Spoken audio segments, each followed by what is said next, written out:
Welcome to Scary Nights.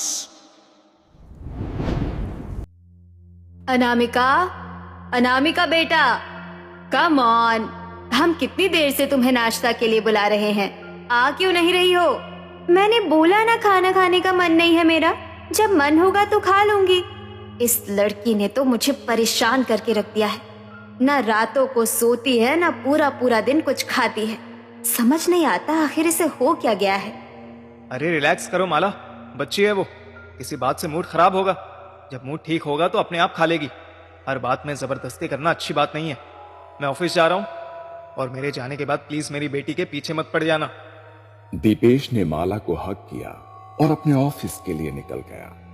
वो सुबह office जाकर रात को वापस भी आ गया, लेकिन अनामिका अपने कमरे से बाहर नहीं आई। माला गुस्से में उसके दरवाजे को जोर जोर से खटखटा रही थी। अरे ये क्या कर रही हो माला, दरवाजा तोड़ दोगी क्या? तो और क्या करूं? आप ऑफिस जाकर वापस भी आ गए, लेकिन ये लड़की कमरे से बाहर नहीं आई है और ना ही इसने कुछ खाया है। बहुत हो गया आपका लाड प्यार, इससे ज्यादा सर पर चढ़ाने नहीं दूंगी मैं इसे। माला की ये बात सुनकर दीपेश भी हैरान हो गया कि अनामिका ने सुबह से अपने कमरे का दरवाजा ही नहीं खोला है। उसने बार बार दरवाजा खटखटाया, लेकिन अनामिका ने दरवाजा नहीं खोला। तो इस बार दीपेश के सब्र का बांध भी टूट गया और उसने दरवाजा तोड़ दिया। लेकिन अनामिका को तो जैसे दरवाजा टूटने से कोई मतलब ही नहीं था। वो दरवाजे की तरफ पीठ करके बैठी थी और उसे देखकर ऐसा लग रहा था कि जैसे वो अपने हाथों को लगातार चलाती हुई किसी कागज पर कुछ बना रही हो। दीपेश ने आगे बढ़कर देखा तो एक ब्लैक क्रेयॉन से अनामिका एक पेंटिंग बना रही थी। कमरे की लाइट्स ऑफ थी, बस टेबल पर एक मोमबत्ती जली हुई थी। दीपेश ने रूम की लाइट्स ऑन की और जैसे ही उसने उस पेंटिंग को देखा तो उसके रोंगटे खड़े हो गए। दीपेश ने तुरंत उसके हाथों से वो पेपर छीन लिया। ये सब क्या बना रही हो तुम? दिमाग तो खराब नहीं हो गया तुम्हारा? ये क्या बेहुदा हरकत है? अनामिका ने अपने पापा की बात का कोई जवाब नहीं दिया। उसने उन्हें इतने गुस्से से देखा जैसे वो उन्हें अभी मार ही डालेगी। उसने जल्दी से उनके हाथ से वो पेपर छीना और किसी कैंडी की तरह उस पेपर को खा गई। अनामिका बेटा, ये क्या कर रही हो तुम? बाहर निकालो उसे।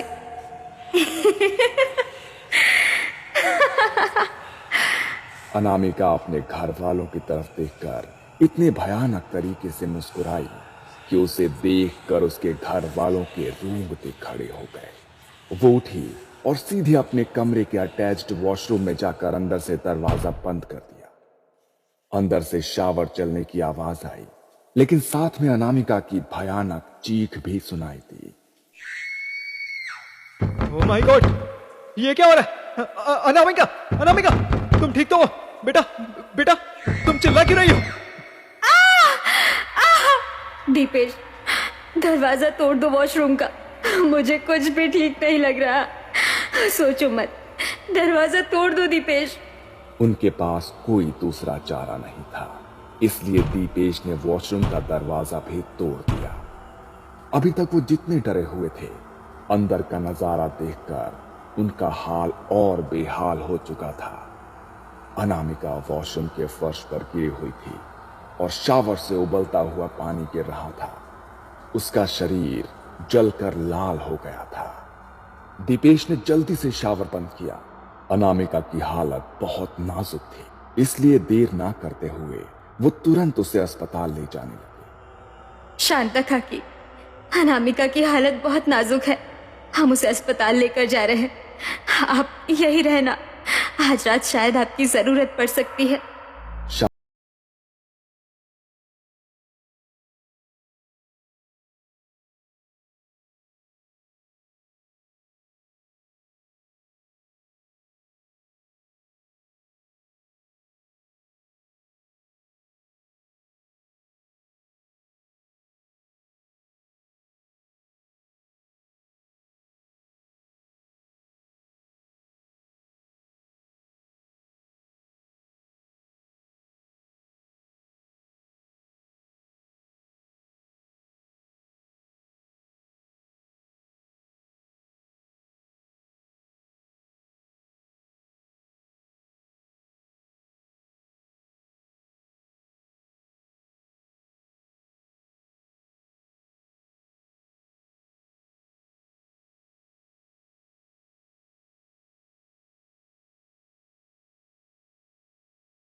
सर के बगल में चटाई डालकर बैठी थी। लगभग 1 घंटा बीत गया होगा। अनामिका जोर जोर से चीखने लगी। उसके जले हुए घावों से खून निकलकर बहने लगा। वो इतने दर्द में चीख रही थी कि अगर कोई उसकी चीख सुने तो उस दर्द की अनुभूति से भी उसकी आत्मा कांप जाए। मम्मा, मम्मा, मम्मा। अनामिका बेटा, क्या हुआ तुझे? तू ठीक तो है? तू ठीक तो है ना? माला दीदी, माला दीदी, जल्दी आइए। अरे ये क्या, पूरी चद्दर पर खून ही खून। हे भगवान, ये क्या हो रहा है? मम्मा, मम्मा, मम्मा। अनामिका की चीख सुनकर माला और दीपेश दौड़ते हुए उसके कमरे में आए। उसकी हालत देखकर उन दोनों के आंसू थमने को नाम नहीं ले रहे थे। अनामिका बुरी तरह से बिस्तर पर तड़प रही थी और दर्द से तड़पते हुए बार बार अपने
करेगा ऐसा?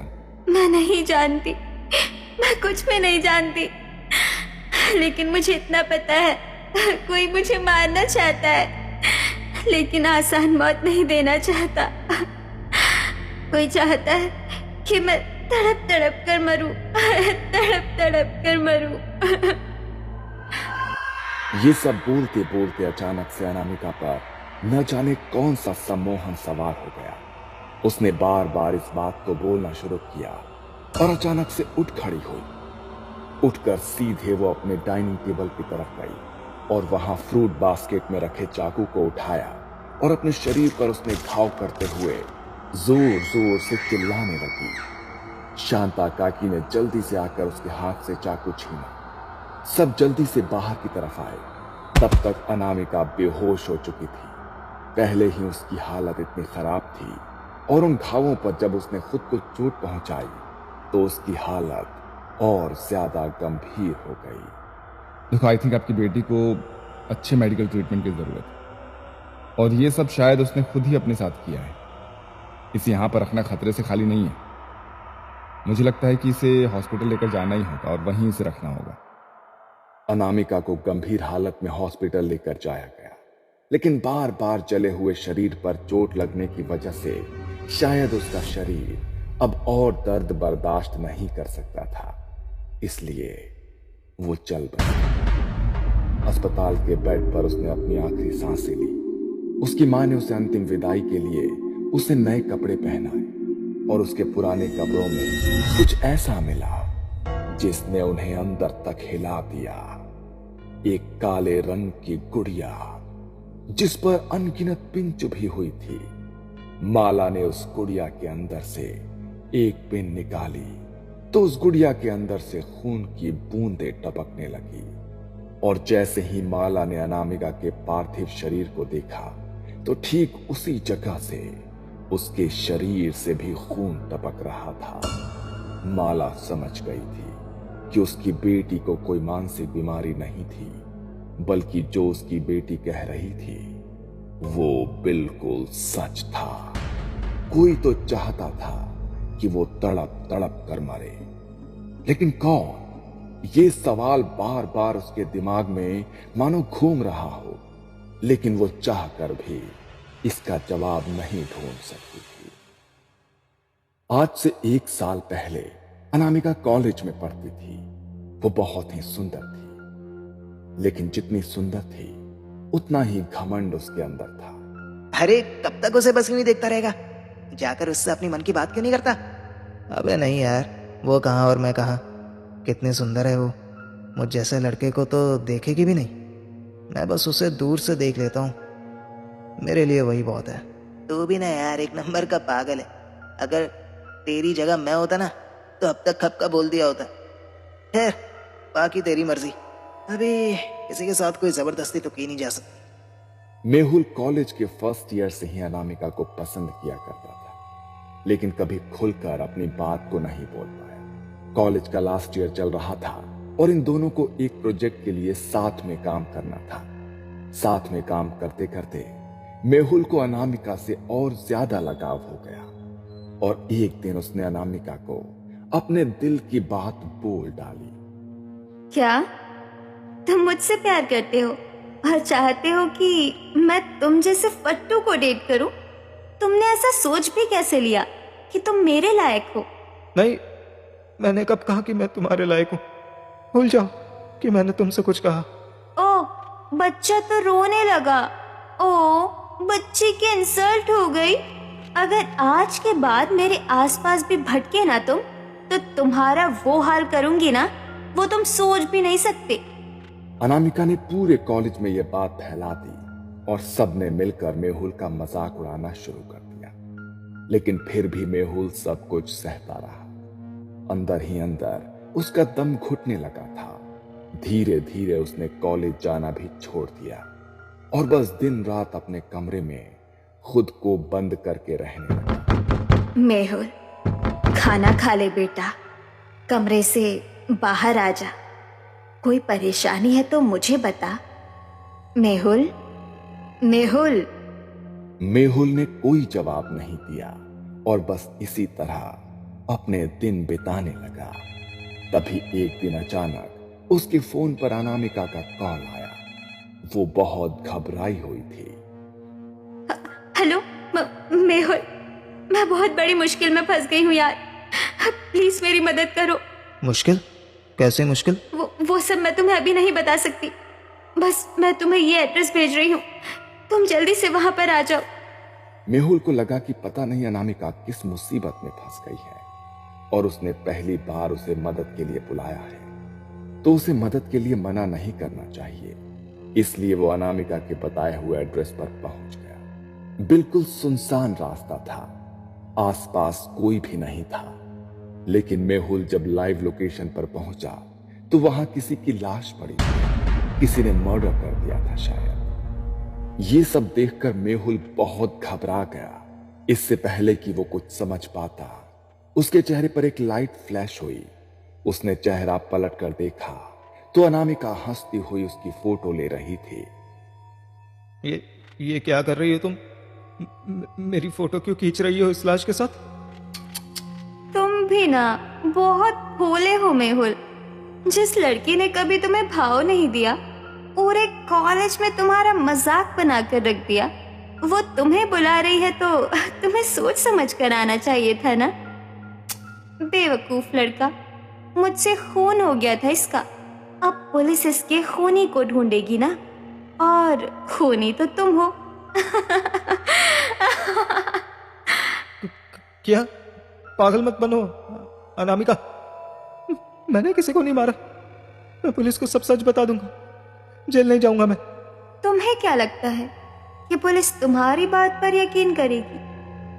ना तो तुम उतने अमीर हो कि तुम जबरदस्ती किसी को खुद पर यकीन करवा पाओ, और बाकी तुम्हारे खिलाफ ये सबूत तो है ही मेरे पास। मैं कुछ भी बोल दूंगी, लेकिन फंसोगे तुम।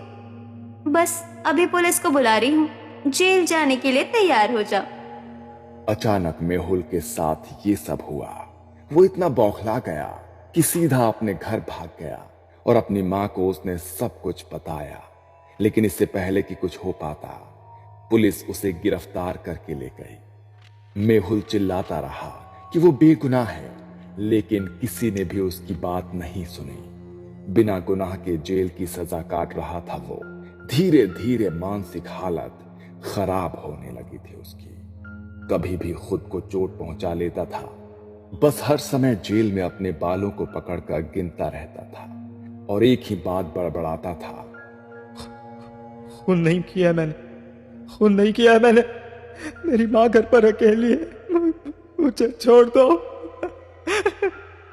धीरे धीरे उसे पागलपन के दौरे पड़ने लगे और एक दिन वो बेचारा हमेशा के लिए शांत हो गया। उसके परिवार में उसकी मां के अलावा कोई नहीं था, इसलिए उसकी मां ने उसका अंतिम संस्कार किया। उसकी मां की आंखों में अपने बेटे को खोने का जितना दुख था, उससे ज्यादा दुख इस बात का था कि जो कुछ भी उसके बेटे के साथ हुआ वो उसका हकदार नहीं था। जानबूझकर उसे फंसाया गया और बिन मौत उसका बच्चा मारा गया। मेरा बेटा मर गया तेरी वजह से। तेरे पास आऊंगी मैं, तेरे साथ रहूंगी मैं, अपनी आंखों से तुझे तड़पते हुए पल पल मरते हुए देखूंगी मैं। बहुत तड़प कर मारूंगी मैं तुझे, बहुत। जैसे मेरा बेटा मरा है वैसे ही तू भी जाएगी।